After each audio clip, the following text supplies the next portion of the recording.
नमस्कार दोस्तों, मैं सुनील श्रोती स्वागत करता हूं आपका स्टडी IQ MPPSC के इस ऑनलाइन प्लेटफॉर्म पे। साथियों, जैसा कि आपको पता है कि जिला दर्शन आपके लिए शुरू किया गया है और जिला दर्शन में हर एक जिले से संबंधित खास जानकारी को, खास बातों को बड़े क्लासिफाई और सिस्टमेटिक तरीके से आपके सामने रखा जा रहा है और उन पहलुओं पर डिस्कशन हो रहा है जो एग्जाम पॉइंट ऑफ व्यू से जरूरी है, न केवल MPPSC के लिए बल्कि मध्य प्रदेश के लेवल पर जो भी बाकी के एग्जाम्स हो रहे हैं उन सभी के लिए बहुत महत्वपूर्ण है। जैसा कि आप जानते हैं साथियों, MPGK का मध्य प्रदेश के हर एक एग्जाम में अच्छा खासा वेटेज होता है और MPGK को पढ़ते वक्त कई जरूरी चीजें हैं जो हमसे छूट जाती हैं। उन सारी जरूरी बातों को डिस्ट्रिक्ट के हिसाब से यहां पर हम कवर करने का प्रयास कर रहे हैं। साथियों, इस पूरी जर्नी में आप हमारा तरीका समझ चुके हैं कि हम किसी एक खास संभाग को शुरू करते हैं, किसी एक खास डिवीजन को शुरू करते हैं और उससे संबंधित जो जिले हैं, जो डिस्ट्रिक्ट हैं, पहले हम उन्हें कंप्लीट करने का प्रयास करते हैं। उसके बाद हम जो है बचे हुए दूसरे संभाग की ओर आगे बढ़ते हैं। जैसे हमने भोपाल संभाग उठाया तो भोपाल संभाग के हर एक जिले से संबंधित खास बातों को आपके सामने रखा। फिर हमने ग्वालियर संभाग उठाया, ऐसे करके हमने नर्मदापुरम संभाग उठाया।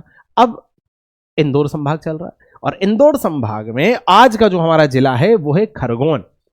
मतलब एक ऐसे डिस्ट्रिक्ट को हम देखने वाले हैं जो नर्मदा सोन घाटी और सतपुड़ा क्षेत्र के अंतर्गत विद्यमान है, वहां पर अवेलेबल है, इंदौर संभाग का पार्ट है। और यदि हम पड़ोसी राज्यों की बात करें तो वहां महाराष्ट्र की सीमा को स्पर्श करता है। तो महाराष्ट्र की सीमा को स्पर्श करने वाला नर्मदा सोन घाटी सतपुड़ा क्षेत्र में आने वाला इंदौर संभाग का एक खास जिला खरगोन की अब हम चर्चा करेंगे और तरीका आपको पता ही है।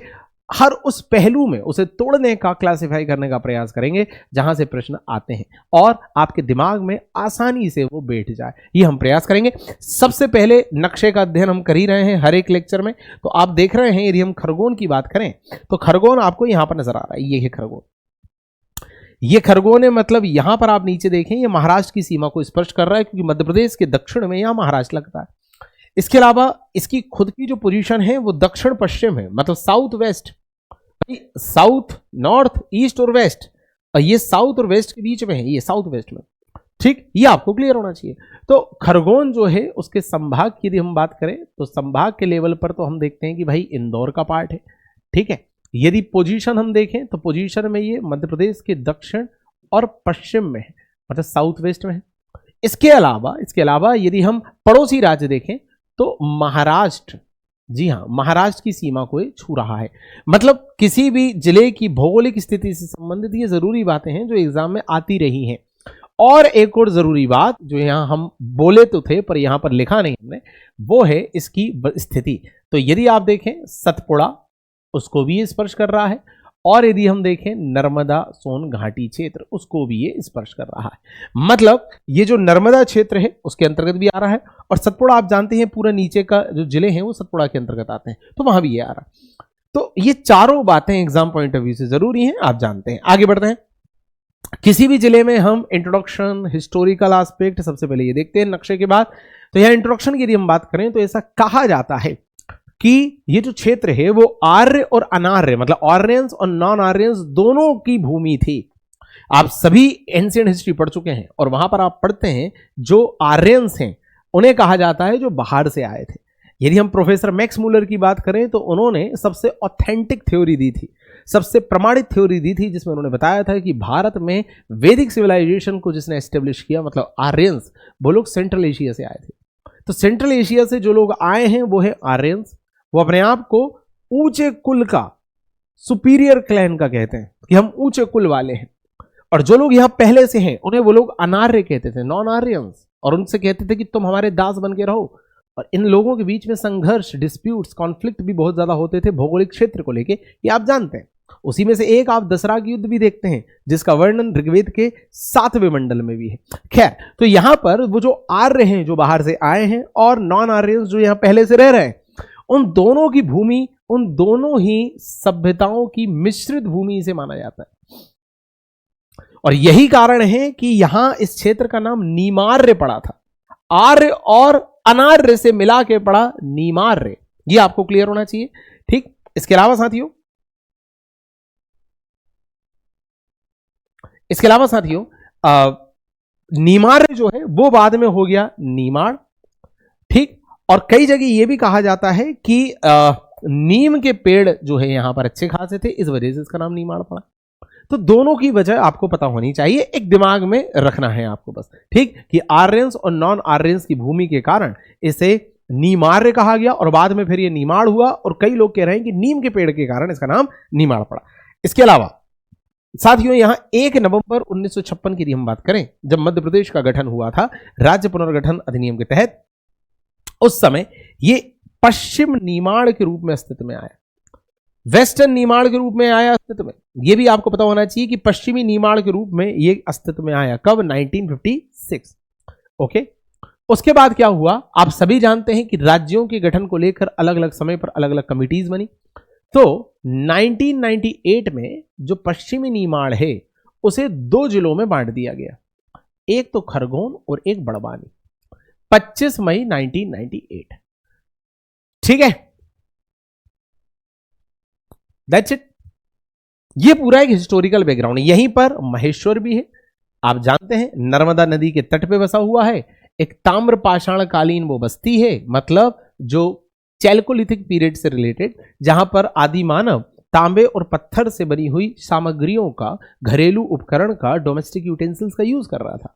इसके अलावा माता अहिल्याबाई जो है उनके समय ये होलकर वंश की राजधानी भी रहा। ये पूरा हिस्टोरिकल बैकग्राउंड है इसका। तो आपको क्लियर होना चाहिए कि जो नीमाड़ क्षेत्र है, अब सेम बातें यहां पर इंग्लिश में भी लिखी हुई हैं, सेम बातें यहां इंग्लिश में लिखी हुई हैं कि भाई नॉन आर्यंस, ठीक है, और आर्यंस का मिक्स लैंड है, इसीलिए इसका नाम नीमार्य पड़ा। ठीक, बाद में इसका नाम नीमाड़ हो गया। ठीक, नीम के ट्री के कारण भी कुछ लोग कहते हैं कि इसका नाम नीमाड़ पड़ा। इसके अलावा 1 नवंबर 1956 में ये वेस्ट नीमाड़ में तब्दील हो गया। उसके अलावा 25 मई 1998 में जो वेस्ट नीमाड़ है, इससे 2 जिले, 2 डिस्ट्रिक्ट, एक तो खरगोन और एक बड़वानी, ये निर्मित हुए। फिर महेश्वर हम देखते हैं, ठीक, जो कि बैंक ऑफ रिवर नर्मदा, ठीक, जो कि कॉपर स्टोन एज, जिसे अपन चैल्कोलिथिक पीरियड भी कहते हैं, उससे रिलेटेड है। और इसी को फिर बाद में कैपिटल भी बनाया गया था होलकर डायनेस्टी का during the period of Ahilyabai. तो ये पूरा हिस्टोरिकल बैकग्राउंड आप देख रहे हैं। चीजें अपन ने सीक्वेंस में देखी कि सबसे पहले आर्यंस और नॉन आर्यंस दोनों से कनेक्टेड था, तो नीमार्य हो गया, बाद में नीमाड़ हो गया। फिर यहीं पर ताम्रपाषाण की संस्कृति के एविडेंस भी मिले चैल्कोलिथिक पीरियड के। ओके, फिर मॉडर्न हिस्ट्री में जब हम अहिल्याबाई जी को पढ़ते हैं, होलकर डायनेस्टी को देखते हैं, तो उनकी ये कैपिटल भी रहा। ये पूरा हिस्टोरिकल बैकग्राउंड हो गया। ठीक, अब बात करें इसकी भौगोलिक स्थिति, जो कि हम ऑलरेडी नक्शे में देख चुके हैं कि भाई मध्य प्रदेश के दक्षिण पश्चिम मतलब साउथ वेस्ट में आता है, महाराष्ट्र को स्पर्श कर रहा है, इसकी जो लोकेशन है वो नर्मदा सोन वैली और सतपुड़ा दोनों है, और संभाग जो है वो इंदौर है। ये बात तो हम नक्शे में भी देख चुके हैं। बाकी भौगोलिक में ही आप जानते हैं कि हम थोड़ा नदियों पे भी चर्चा करते हैं, हम थोड़ा ये भी देखते हैं कि यहां पर और कौन कौन सी चीजें पैदा हो रही हैं, उत्पन्न हो रही हैं। तो देखें, यदि हम नदियों की बात करें साथियों, तो यहां कुंदा और वेदा नदी है। परियोजना मतलब प्रोजेक्ट की बात करें तो देजला देवड़ा प्रोजेक्ट, गड़ी गलतार प्रोजेक्ट, अंबक नाला और अपर बेदा और साटक, ये मेन सिंचाई परियोजनाएं यहां पर हैं। इरिगेशन प्रोजेक्ट हैं देजला देवड़ा, गड़ी गलतार, अंबक नाला, अपर वेदा और साटक। पूछा जाएगा अपर वेदा रिवर या इरिगेशन प्रोजेक्ट या साटक का इरिगेशन प्रोजेक्ट, ये सीधे पूछा जाएगा। इसके अलावा यदि आप जलप्रपात की बात करें तो सहस्त्रधारा जलप्रपात यहीं से संबंधित है, नर्मदा नदी पर है। इसके अलावा ऊर्जा के लेवल पर, एनर्जी के लेवल पर यदि हम देखें तो खरगोन में सुपर थर्मल पावर प्लांट है, जो देश का पहला ultra super critical thermal power plant है, और इसकी क्षमता भी पूछी जाती है। साथ ही पूछा जाएगा देश का पहला ultra super critical thermal power plant, India first ultra super critical thermal power plant. ठीक, खरगोन में ही है, 1320 मेगावाट की उसकी क्षमता, यह आपको पता होना चाहिए। इसके अलावा एक और जरूरी पॉइंट यहां नीचे है, शायद दिख नहीं रहा होगा आपको, महेश्वर की जो जल विद्युत परियोजना है, महेश्वर का जो रिवर वैली प्रोजेक्ट है, उसके अंतर्गत जो विद्युत, जो इलेक्ट्रिसिटी पैदा हो रही है वो 400 मेगावाट, ये क्षमता अभी आपको स्क्रीन पे शायद नहीं दिख रही होगी, नीचे थोड़ा ज्यादा चला गया है स्लाइड में, ये आपको जो पीडीएफ मेरा मिलेगा मेरे टेलीग्राम ग्रुप पे वहां पर पूरा प्राप्त होगा। ठीक है, तो दोस्तों अच्छा, भौगोलिक में ही हम ये देखते हैं कि भाई जैसी भौगोलिक स्थिति है, जैसी ज्योग्राफी है, वैसा ही तो प्रोडक्शन होगा। यहां पर कपास बहुत अच्छा होता है। कपास मतलब कॉटन, जिसे सफेद सोना कहा जाता है। साथियों, ये इस क्षेत्र की प्रमुख फसल है। ठीक, मतलब प्राथमिक नकदी फसल, मतलब प्राइमरी कैश क्रॉप है कपास, कॉटन। और यदि आप कॉटन की किस्म देखेंगे, वेराइटीज देखेंगे, तो JKH1, JKH2, JKH3, DCH और JK, तो कहीं पर भी JKH कहीं किसी वैरायटी के आगे लिखा हो तो वो कपास की वैरायटी, याद रखना है आपको। ठीक है, JKH1, JKH2, JKH3, ये सब आपको पता होना चाहिए। ये सब कपास मतलब कॉटन की वैरायटी है। इसके अलावा यदि हम मिर्च की बात करें तो साथियों, जो कपास के बाद सबसे महत्वपूर्ण नगदी फसल मतलब कैश क्रॉप यदि कोई है तो वो मिर्ची है। और सबसे बड़ी मिर्च मंडियों में से एक मंडी भी यहीं पर है, ये आपको पता होना चाहिए। ठीक, तो ये सारे उत्पादन, ये सारे प्रोडक्शन हो रहा है कपास क्षेत्र में, खरगोन क्षेत्र में। अब खरगोन में जब ये सब हो रहा है तो कपड़े के लिए क्यों काम नहीं होगा। और आप सभी जानते हैं, जब हम माता अहिल्याबाई का समय पढ़ते हैं तो हम जानते हैं कि अहिल्याबाई ने महेश्वर को न केवल अपनी राजधानी बनाया था, परंतु यहां पर उन्होंने महेश्वर साड़ी और इस सब के उत्पादन और इसके उद्योग को भी आगे बढ़ाया था ताकि महिलाओं को भी रोजगार मिले। तो महेश्वर साड़ी जो है वो यहाँ की बहुत ज्यादा प्रसिद्ध साड़ी है, जो अपने ज्यामिति और नक्काशीदार डिजाइनों के लिए प्रसिद्ध है। ये आपको पता होना चाहिए। और इसे जीआई टैग भी प्राप्त है, ये आपको पता होना चाहिए। जीआई टैग भी यहां महेश्वर की साड़ी को मिला हुआ है। That's it. तो यदि आप देखें पूरा ज्योग्राफी, तो ज्योग्राफी में आप उसकी लोकेशन देखेंगे कि नर्मदा सोन घाटी और सतपुड़ा के अंतर्गत है। दूसरा आप देखेंगे कि यहां इंदौर संभाग का पार्ट है, ये महाराष्ट्र को लग रहा है। यहां पर नदी कौन सी है वो देखेंगे, परियोजनाओं के नाम देखेंगे, रिवरी प्रोजेक्ट के, और थर्मल पावर प्लांट जो है, जो भारत का सबसे बड़ा super ultra critical thermal power plant है जिसकी क्षमता 1320 मेगावाट है, वो भी आप देखेंगे। इसके अलावा महेश्वर जल विद्युत क्षमता का उत्पादन क्षमता 400 मेगावाट है, ये भी करना है। कुछ जरूरी आंकड़े हैं जो करने होते हैं, उनमें से ये एक है।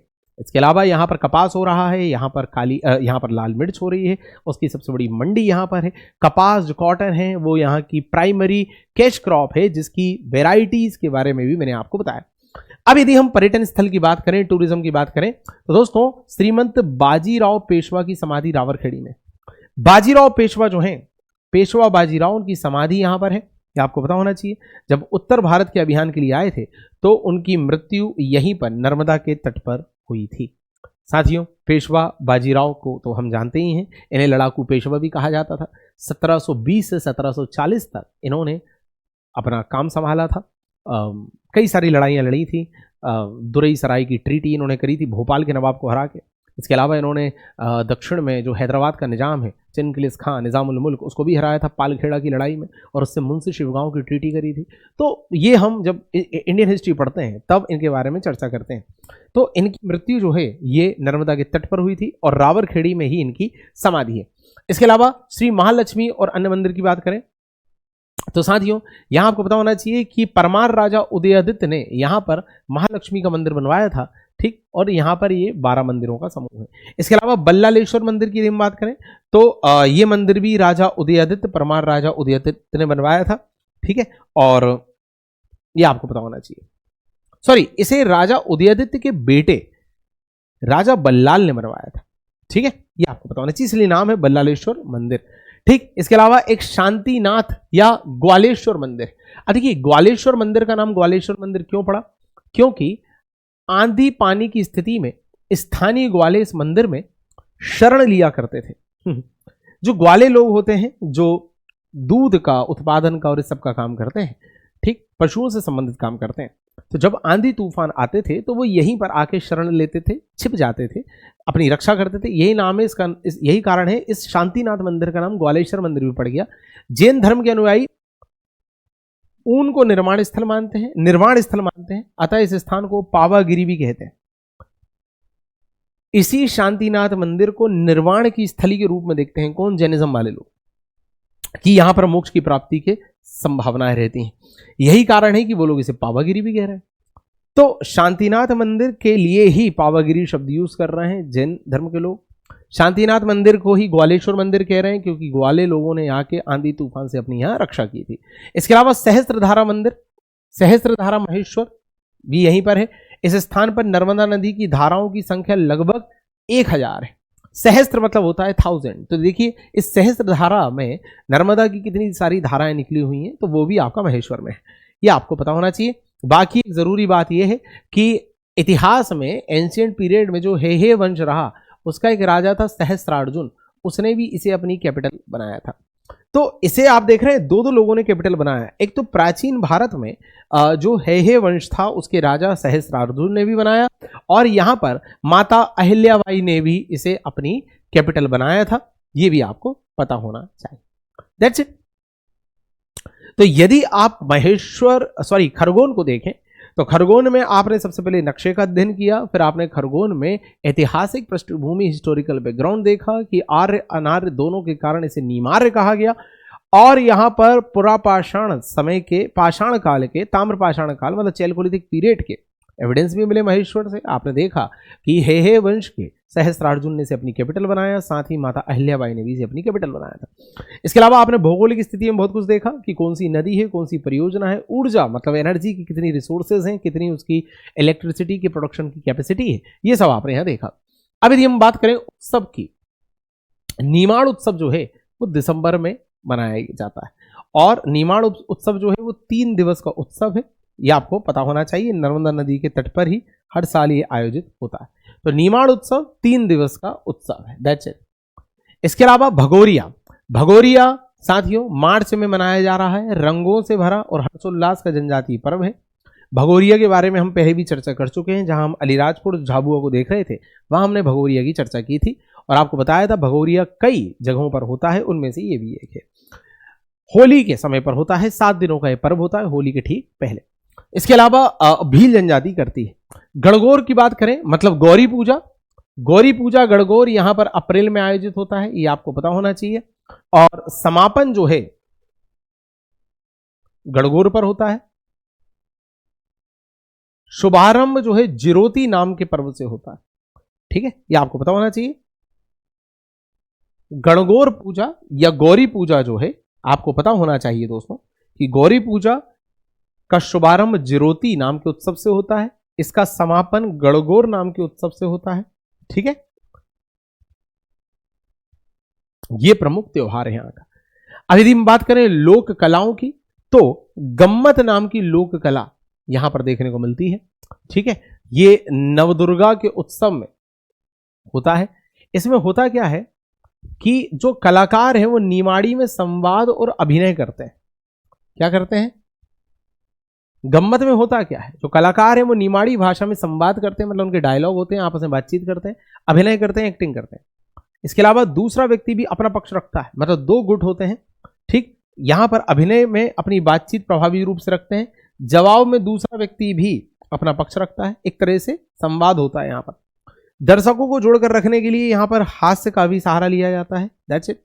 तो साथियों यही बात यहां इंग्लिश में भी लिखी हुई है कि गम्मत क्या है, ये नवदुर्गा के समय पर हो रहा है।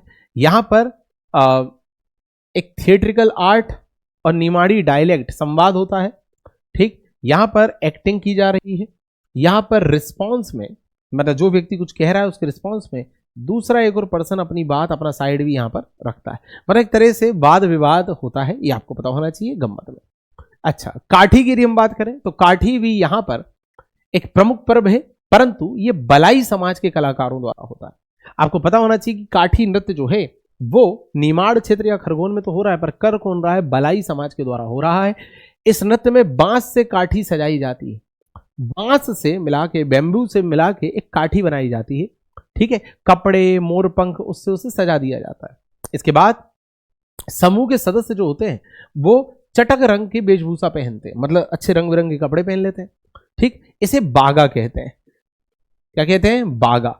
इसके अलावा दल में शामिल जो बड़ा भगत है और जो सहायक नर्तक है उसे छोटा भगत कहा जाता है। ये टर्म आपको पता होने चाहिए। आप समझ रहे हैं भाई? पहली बात तो आपसे पूछा जाएगा कि जो काठी नृत्य है वो कौन सा समाज, तो आप बोलेंगे बलाई समाज मनाता है। दूसरा, इसमें होता क्या है, बांस से काठी को सजाया जाता है, ठीक है, रंग बिरंगे कपड़ों से सजाया जाता है। जो लोग हैं वो खुद भी अच्छी वेशभूषा पहन लेते हैं, जिन्हें बागा कहा जाता है। इसके अलावा जो दल में शामिल व्यक्ति है उसे बड़ा भगत कहते हैं, और जो उसका जो सहायक है, सहायक नर्तक जो उसको असिस्ट कर रहा है, उसे छोटा भगत कहते हैं। इसके अलावा एक व्यक्ति जो है, ये पूरी काठी को, जो आपने बांस से काठी बनाई हुई है, इसको उठाकर नर्तक दल के साथ चलता है, डांसर के साथ चलता है, उसे राजाल्या या सेवक कहा जाता है। ये सब आपको पीडीएफ में मिल जाएगा। ये पता होना चाहिए कि बलाई समाज काठी नृत्य बना रहा है, श्रृंगार कर रहे हैं उसका, लकड़ी से, बंबू से उसे बना रहे हैं, फिर उसे सजा रहे हैं, खुद भी वेशभूषा पहन रहे हैं, उसे बागा कह रहे हैं। नाचने वाला व्यक्ति बड़ा भगत है, उसे असिस्ट करने वाला व्यक्ति छोटा भगत है। एक व्यक्ति जो उस काठी को लेके चल रहा है उसे रासल्या कह रहे हैं, सेवक कह रहे हैं। ये आपको पता होना चाहिए। यही बात यहां पर इंग्लिश में लिखी हुई है, ठीक है, यही बात यहां पर इंग्लिश में लिखी हुई है, बागा, ठीक है। इसके अलावा राजल्या जो लेके चल रहा है, छोटा भगत जो उसे असिस्ट कर रहा है, ठीक है, बिग भगत, बड़ा भगत, ये आपको पता होना चाहिए। ऐसे एक कलगी तुर्रा भी होता है। कलगी तुर्रा में क्या होता है, दो गायक दल होते हैं, ठीक है, एक को कलगी कहते हैं और एक को तुर्रा कहते हैं। मतलब गायकों के, सिंगर्स के दो गुट होते हैं, दो ग्रुप्स होते हैं, एक को कलगी एक को तुर्रा कहते हैं। दोनों दलों में साजबाज के साथ वही गायन, गीत, ये सब होता है। गणेश जी, सरस्वती की वंदना यहां पर की जाती है, ठीक, ये आपको पता होना चाहिए। और दोनों में एक तरह का कंपटीशन होता है, गीत प्रस्तुति करने की एक स्पर्धा होती है, कंपटीशन होता है। तो कलगी तुर्रा, ये आपको पता होना चाहिए, ठीक है। अच्छा, इसे जो है शुरू में राजघरानों की शान में शुरू किया गया था। मतलब राजघरानों के यहां जाते थे, बड़े बड़े राजा महाराजाओं के यहां जाते थे, उनकी शान में गाया जाता था। तो कलगी और तुर्रा दो गुट हैं जो गायन के माध्यम से एक दूसरे के साथ प्रतिस्पर्धा कर रहे हैं, ये आपको पता होना चाहिए। सेम बात यहां पर इंग्लिश में लिखी हुई है, दैट्स इट। तो नीमाड़ क्षेत्र में या खरगोन क्षेत्र में जो खास खास लोक नृत्य या लोक नाट्य या जो लोक परंपराएं, फोक जो भी आर्ट और कल्चर इवेंट हो रहे हैं, वो मैंने आपको बताया।